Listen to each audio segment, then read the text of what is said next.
सामने चीन खड़ा था, इधर हिंदुस्तान की फौज खड़ी थी। कुछ भी हो सकता था। दोस्तों, एक बार फिर से आपका स्वागत है प्रजापति न्यूज में। चाइना की सबसे बड़ी साजिश का हुआ पर्दाफाश।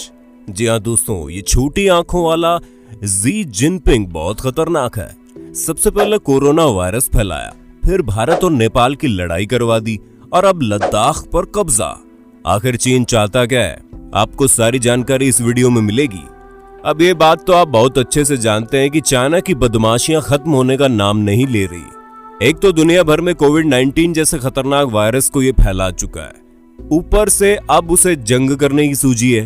तभी तो वो लगातार लद्दाख बॉर्डर पर घुसपैठ करे जा रहा है। ऐसे में अगर आपको न पता हो तो हम आपको बता दें कि अभी कुछ ही दिनों पहले इंडिया नेपाल बॉर्डर वाले विवाद के पीछे भी चाइना के हाथ था और अब चाइना के अलग ही तरह की साजिश खेल रहा है। लेकिन बात यहाँ पर यह फंसती है कि चाइना ऐसा क्यों कर रहा है? क्यों उसे हर वक्त पूरी दुनिया की नाक में दम करने में मजा आता है? और इस बार उसने हमारे भारत को क्यों निशाना बनाया है? आज की इस वीडियो में हम आपको इन सभी चीजों से रूबरू करवाने वाले हैं। तो दोस्तों, इस वीडियो के लास्ट तक बने रहिएगा, क्योंकि आज मैं यानी आपका दोस्त विशाल प्रजापति आपको चाइना की ऐसी रणनीति बताने वाला हूं जिसे सुनने के बाद आप वाकई में सोच में पड़ जाएंगे। तो चलिए वीडियो को शुरू करते हैं। लेकिन हाँ, वीडियो शुरू करने से पहले एक छोटी सी रिक्वेस्ट है। वीडियो के नीचे रेड कलर का सब्सक्राइब बटन दिख रहा होगा, उस पर क्लिक करके सब्सक्राइब कर लें और साइड में बेल आइकॉन भी दिख रहा होगा, उस पर भी क्लिक कर लें ताकि आपको वीडियो मिले सबसे पहले। दोस्तों, हमने अपनी पिछली वीडियो में आपको ये भी बताया था कि कैसे भारत और नेपाल बॉर्डर की वजह से इन दोनों देशों के बीच विवाद छिड़ गया है। और हम आपको बता दें, इसके पीछे कहीं ना कहीं चाइना का बड़ा हाथ है, जो लगातार अपनी पैनी नजर नेपाल पर बनाए हुए है। और ऐसा क्यों और कैसे है, ये तो आज हम आपको बताएंगे ही। लेकिन सबसे पहले आपका ये समझना जरूरी है कि चाइना क्यों लद्दाख बॉर्डर पर नाक में दम करके रखा हुआ है। तो दोस्तों, सबसे पहले आप ये समझ लीजिए कि इंडिया और चाइना का लद्दाख में जो बॉर्डर है वो कागजी तौर पर कहीं भी नहीं है। बस ये है कि ये हमारा हिस्सा और वो तुम्हारा हिस्सा। जैसे हम स्कूल में सीट के दो हिस्सों पर लड़ा करते थे, वैसे यहाँ भी कर दिया गया।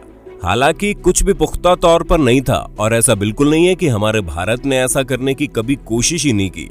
अटल बिहारी वाजपेयी से ये कोशिशें शुरू हुई और अब तक हम लगातार चाइना से बोलते आ रहे हैं कि आओ बैठो, मिलकर बात करते हैं और इस मामले को यहीं खत्म करते हैं। लेकिन नहीं, चाइना अगर सब कुछ साफ ही कर देगा तो फिर उसके पास बचेगा ही क्या दुनिया भर में अपने आप को कंट्रोवर्सी में लाने के लिए। फिर भी अगर हम इन सभी चीजों को ध्यान से देखें तो कुछ ऐसे पॉइंट सामने आते हैं जो चाइना के लद्दाख बॉर्डर में घुसपैठ करने की वजह बन सकते हैं। सबसे पहले जो चीज आती है वो ये कि चाइना साउथ एशिया के अंदर अपना इंफ्रास्ट्रक्चर बढ़ाना चाहता है, जैसे कि नेपाल के अंदर। और ये सब करने के लिए चाइना भारत का ध्यान भटका रहा है, क्योंकि अगर चाइना ऐसा करेगा तो भारत एक्शन ले सकता है और वही एक्शन चाइना के मंसूबों को डुबो सकता है। और तो और दोस्तों, भारत और नेपाल का जो मैप वाला इश्यू था उसके पीछे भी चाइना का ही हाथ था, क्योंकि लगातार चाइना दोनों देशों के बीच आग लगाने में लगा हुआ है। और अगर बात करें दूसरा कौन सा कारण हो सकता है, तो वो ये कि साल 2017 में भूटान को लेकर डोकलाम में इंडियन आर्मी और चाइनीज आर्मी के बीच जो स्टैंड ऑफ हुआ था और तब चाइना को अपना कदम पीछे लेने पड़े थे, उसका बदला भी चाइना ले सकता है, क्योंकि चाइना को पता है कि भारत तो वैसे भी महामारी से जूझ रहा है, तो वो अपना ध्यान यहाँ पर ज्यादा नहीं लगाएगा और इसी का फायदा चाइना उठाना चाहता है। और चाइना की घुसपैठ का तीसरा कारण ये हो सकता है कि भारत उन 62 देशों में से एक था जिन्होंने चाइना के खिलाफ इंडिविजुअल रिसर्च करवाने की बात कही, ताकि ये पता लगाया जा सके कि आखिर ये वायरस आया कहां से। इस चीज का बदला चाइना ले भी सकता है। इनफैक्ट अगर चाइना इस चीज का बदला लेने में आ गया तो ये किसी भी हद तक जा सकता है। और अगर हम चौथे कारण की बात करें तो वो ये हो सकता है कि चाइना लगातार अपना इंफ्रास्ट्रक्चर बिल्ड करने में लगा हुआ है ताकि वो और भी ज्यादा मजबूत हो जाए। लेकिन भारत भी कुछ कम नहीं है, उसने भी इंडिया चाइना बॉर्डर में अपना इंफ्रास्ट्रक्चर मजबूत किया है और आगे भी उसकी कोशिश जारी है। और जाहिर सी बात है कि अगर भारत ऐसा करेगा तो चाइना की छाती में तो दर्द होगा ही होगा, जिसका बदला वो इस तरह ले सकता है।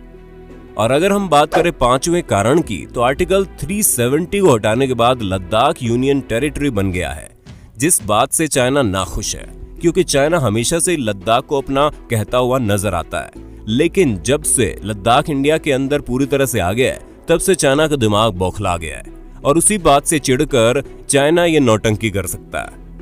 पर दोस्तों इन सब चीजों के अलावा एक और चीज है जिस वजह से चाइना भारत में इस तरह की नौटंकी करने में जुटा हुआ है। सबसे पहले तो हम आपको बता दें कि चाइना भारत के 4 किलोमीटर अंदर तक आकर ये बोल रहा है कि वो अपनी सीमा में है, और यही सबसे ज्यादा होश उड़ाने वाली बात है, क्योंकि भारत ने तो कुछ किया ही नहीं है और ना ही उसने पहल की है।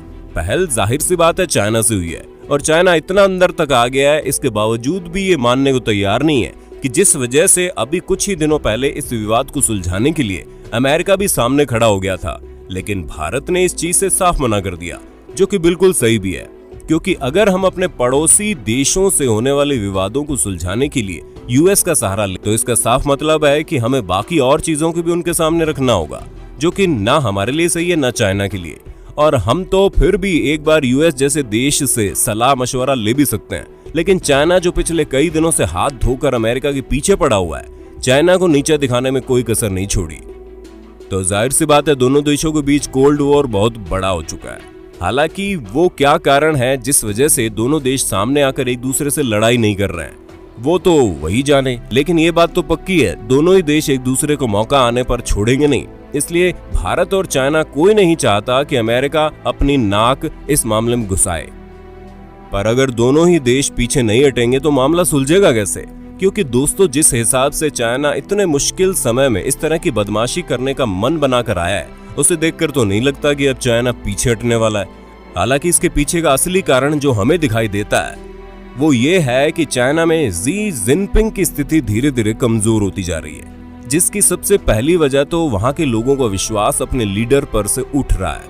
क्योंकि पहले ही कोविड-19 की वजह से कई सारे लोग मारे जा चुके हैं, जो सिर्फ और सिर्फ सरकार की लापरवाही थी।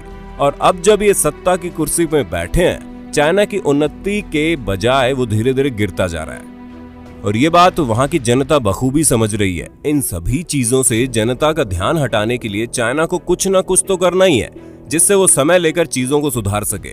और उसके पास समय लेने का सबसे बड़ा जरिया भारत और चाइना में चल रहा डिस्प्यूट है, क्योंकि इस वजह से भारत और चीन दोनों देशों की जनता का ध्यान इसी में लगा हुआ है। ऐसे में शी जिनपिंग हालातों को सुधारने की कोशिश कर सकते हैं, ताकि वो वापस से चाइना के अंदर अपनी मजबूत पकड़ बना सके। पर इन सभी चीजों से एक बात तो साफ होती है कि चाइना हथौड़ा तभी मारता है जब लोहा गर्म होता है, और उसने यहाँ भी ऐसा ही किया।